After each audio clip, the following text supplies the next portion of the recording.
ہم نے جس دور میں اپنے ماں باپ سے دین سیکھا تو اس وقت اتنے فرقے بھی نہیں تھے، نہ بات بات پہ شرک کے فتوے لگتے تھے، اور نہ ہی لوگ دین کو کاروبار بنائے ہوئے تھے۔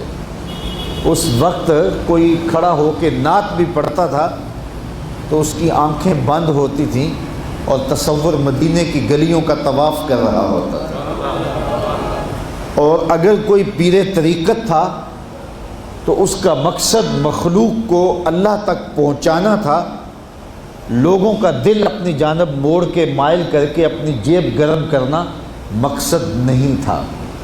اس وقت عالم دین لوگوں کی عقیدتوں کو سمیٹ کر کے، گھیر کر کے، اپنی عقیدت کے دائرے میں ڈال کر کے ان سے سطحی مفاد حاصل کرنے کا دھندا نہیں کرتے تھے۔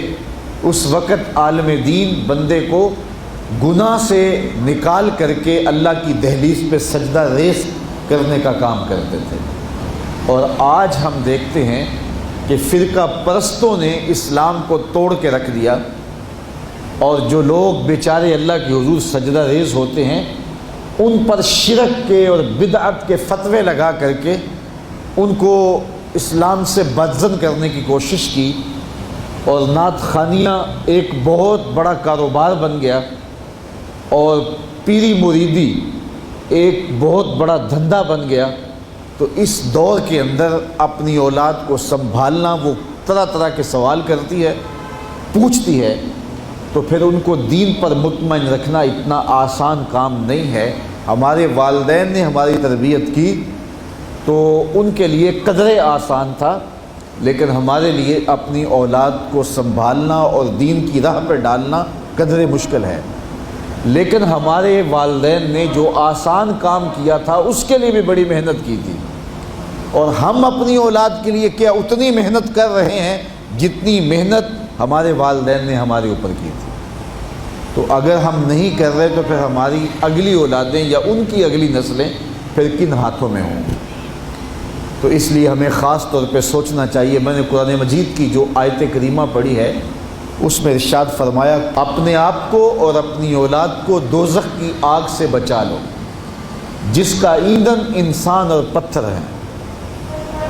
تو مجھے اور آپ کو اپنی اولاد کی حفاظت کرنی چاہیے۔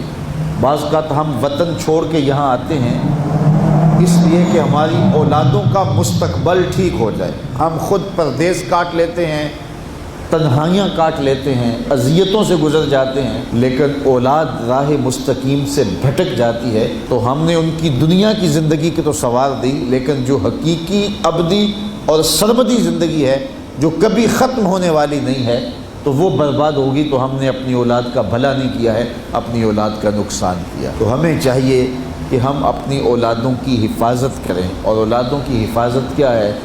ان کے اخلاق اچھے ہوں، ان کا کردار خوبصورت ہو، ان کے دین کی حفاظت ہو، اور وہ ایک صالح، سچے اور کھرے مسلمان کے صورت اپنی زندگی گزارنے کی مشق کریں، اور اس کا عملی نتیجہ ہماری آنکھوں کے سامنے ہو۔ میرے حضور نے ارشاد فرمایا کہ اپنی اولادوں کو 3 چیزیں سکھاؤ۔ پہلی چیز حب نبیکم، اپنی اولاد کو نبی کریم علیہ السلام کا پیار سکھاؤ۔ دوسری چیز وحب اہل بیتہ، اور حضور کے اہل بیت کا پیار سکھاؤ۔ اور تیسری چیز وتلاوت القرآن، انہیں قرآن مجید کی تلاوت کرنا سکھاؤ۔ یہ 3 چیزیں آپ اگر بچپن سے ہی اپنی اولاد کے اندر داخل کر چکے تو پھر آپ کامیاب ہوئے۔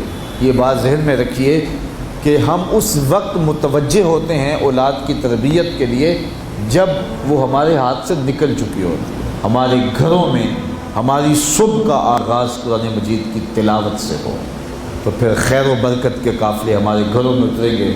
قرآن ہماری زندگی کو بدلنے والی کتاب ہے۔ جب ہمارا ربط اس کتاب سے ہو جائے گا، پختہ تعلق اس کتاب سے قائم ہو جائے گا، تو پھر زمانے کی تیز آندھیاں بھی ہمارے پائے استقلال میں لغزش نہیں لا سکتی ہیں، نہ ہمارے عقائد میں خرابی آ سکتی ہے، نہ ہمارے عمل میں کمزوری آ سکتی ہے۔ اس لیے ہمیں معمول کے طور پہ قرآن مجید کو اپنی زندگیوں میں شامل کرنا چاہیے اور اپنی اولاد کو اس کا خوگر بنانا چاہیے۔ ایک زمانہ تھا کہ ہر گھر میں صبح کو قرآن کھلتا تھا، اور آج وہ دور ہم سے چھوٹتا چلا جا رہا ہے۔ صبح کے وقت موبائل تو کھلتے ہیں لیکن قرآن نہیں کھلتا، جس کا نتیجہ کیا؟ آج بے برکتیوں کے ڈیرے ہیں۔ کثرت مال کے باوجود بھی ہم بے برکتی کی بات کرتے ہیں، اس لیے کہ ہمارے گھروں میں قرآن مجید کا چراغاں نہیں ہے۔